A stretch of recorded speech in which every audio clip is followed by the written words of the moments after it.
Yan, guys, ito ang ating pasyente ngayon. Isang cellphone. Ang sabi ng customer natin, nagahang daw siya. Okay, minsan ayaw mag-on, minsan nagahang. So, the best solution para sa ganitong problema ay i-reset natin. So, paano nga ba mag-reset ng isang cellphone? So, check natin ang brand ng ating i-reset na cellphone. So, ang brand niya ay Redmi. So, ano kayang model to? So, check natin kung anong model tong Redmi na ito. So, sa pag-check ng model, i-on lang ang power. Tapos, hanapin po yung setting. So, ito yung setting niya. So, sa setting, makikita natin, andyan yung mga model. Diyan sa About Phone. Yan, makita nyo itong About Phone. Click lang natin yung About Phone. Ayan, makikita natin yung ating model ng cellphone natin, pati yung mga specs ng ating cellphone. So, dito nga, ang ating model ay Redmi Note 12. So, dito sa loob ng kanyang About Phone, makikita natin, pwede natin siyang i-reset. Ayan. Pwede tayong mag-factory reset dito. Ayan. So, check natin. So, dito nga sa ating cellphone na inaayos, meron dalawang klase ng pag-reset.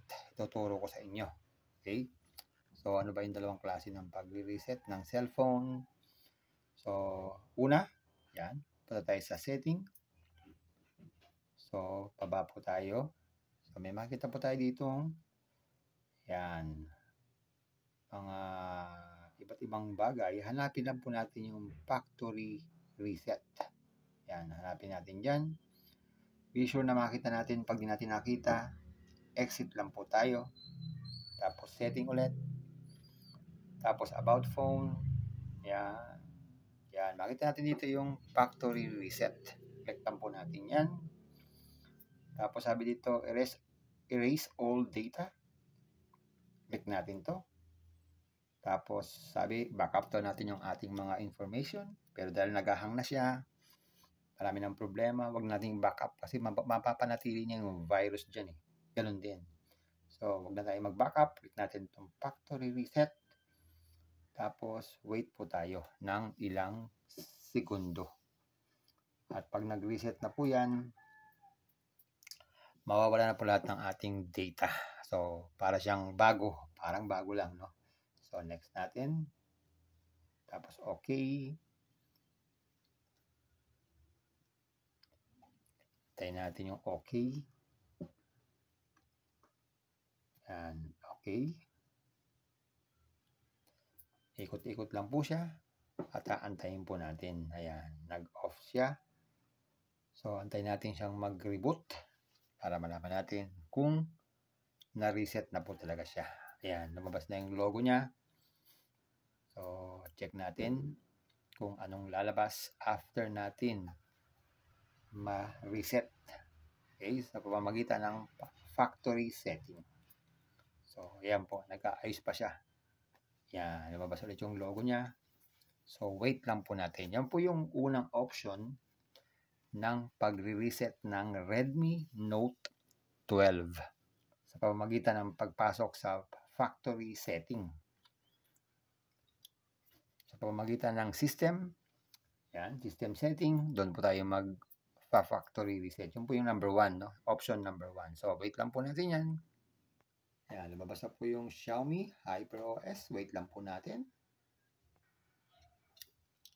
Yan, lumabas na po yung Xiaomi HyperOS. Click lang natin itong arrow.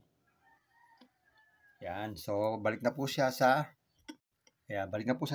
original na pagbili natin. So ito na po yung iseset natin lahat. Pili tayo ng language. Pili tayo ng region, kung nasaan tayo. So, nasa sa inyo yan, kung saan kayo. Afghanistan, pwede.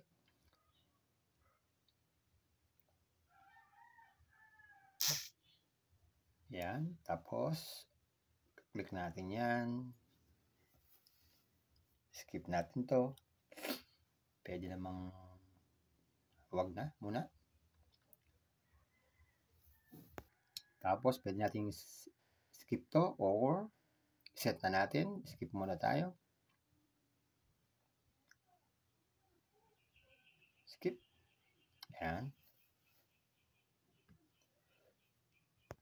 Tapos, accept natin. Pwede natin set lahat to. Skip muna tayo. Tapos, arrow. Tapos, arrow ulit. Arrow. Yan. So, preparing system na siya. Tapos, click natin tong arrow.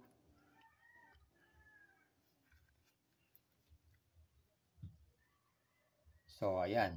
So, na-reset na natin sa pamamagitan ng setting. Dito sa setting na to. Setting mode. Diyan po tayo nag-setting sa about phone. Tapos, reset. Yan po yung ginamit nating option number 1. So, lahat po ng ating information ay nabura na. Balik na sa dati ang ating cellphone. Okay? So, sa pangalawang klase naman po, yung second option, yun yung ginagamit sa mga nagahang na cellphone, hindi nag-on, walang power. So, i-off muna natin tong ating cellphone. Yan, off muna natin. So, isipin natin na ang ating cellphone ay hindi na nag-on or nagahang at mahirap ng buksan. At pinsan nalimutan ang password, hindi na ma-open. So, simple lang naman, gagawin natin. Ito yung tinatawag natin hard reset. Mabubura rin ang lahat ng mga information natin, lahat ng apps, pati mga virus. So, gagawin lang, ito sa side na kanan, andyan po yung volume up and volume down, tsaka yung power button.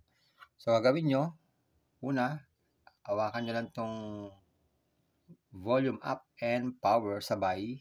Tapos, i-hold lang po natin. Tapos, pag lumabas na po yung logo ng Redmi, release po natin. Tanggalin natin mga daliri natin. So, gawin na natin, volume up and power button. Sabay po, dapat. Wait po natin yung logo. Pag lumabas, release po. So, wait natin kung anong sasabihin ng ating cellphone. Yan. So, dito makikita natin yung mga lumabas. So, i-close up po na natin ng konti. Yan. Para makita nyo talaga. Ayan. Ito yung main menu na makikita natin. So, reboot, wipe data, connect with MI Assistant, or safe mode.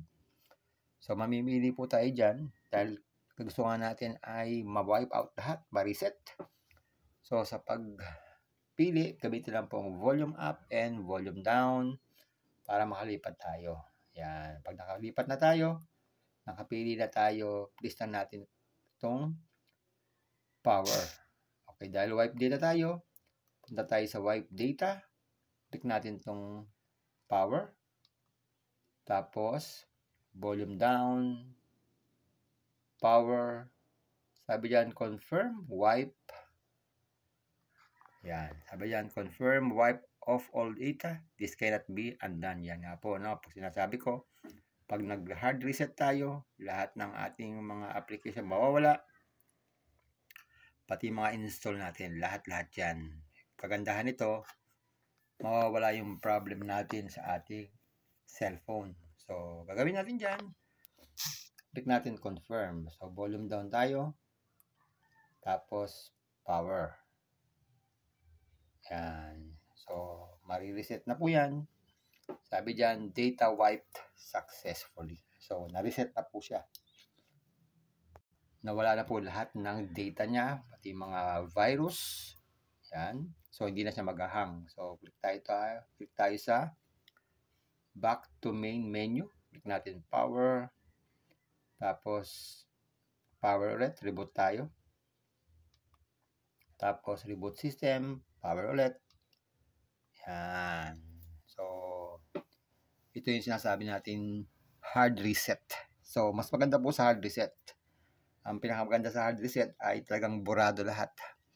Talagang mapupunta siya sa factory setting. Lahat ng mga information na pumasok dyan.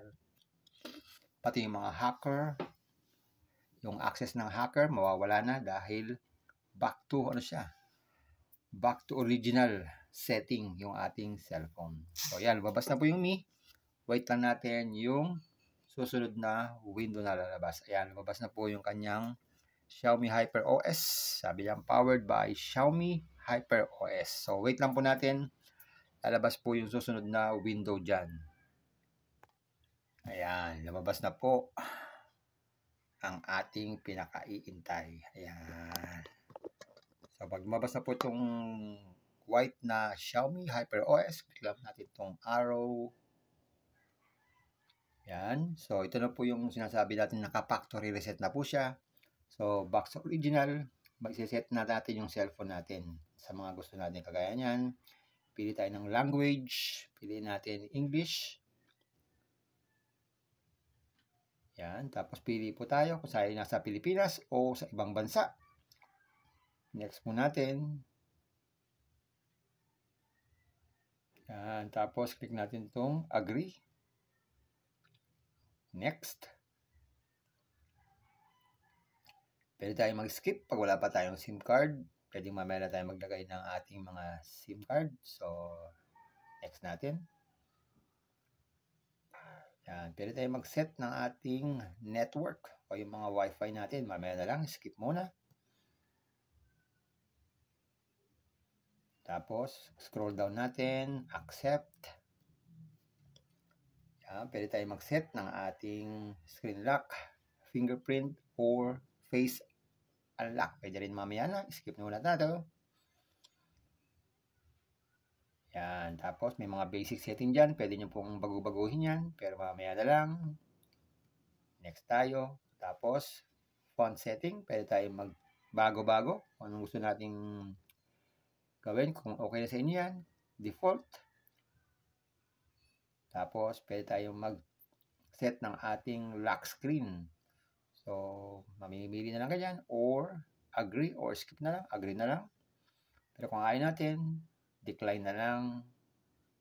Tapos, pili po tayo. Classic or up drawer. Pili tayo. Yan. So, almost done na po tayo. Malapit na pong matapos ang ating ginawang reset sa ating Redmi Note 12. Yan. Wait na lang po natin at malapit na pong matapos ito. Konting tiis na lamang po. Yan. Setup complete. Click natin itong arrow. Yan. Nasa final setting na po tayo. Ayan. Lumabas na po yung logo. Ayan. So, na-reset na po natin ang ating cellphone. Yan. Parang bago na ulit siya. Bagong-bago. At okay na okay. At dito naman, dito sa setting, makikita natin sa about phone. Yan. Ito yung ating mga information. At dito rin natin makikita yung ating mga sari-saring bagay na pwede nating i-set. Ayan. So, ayan guys. Ganun lang pag-reset ng Redmi Note 12.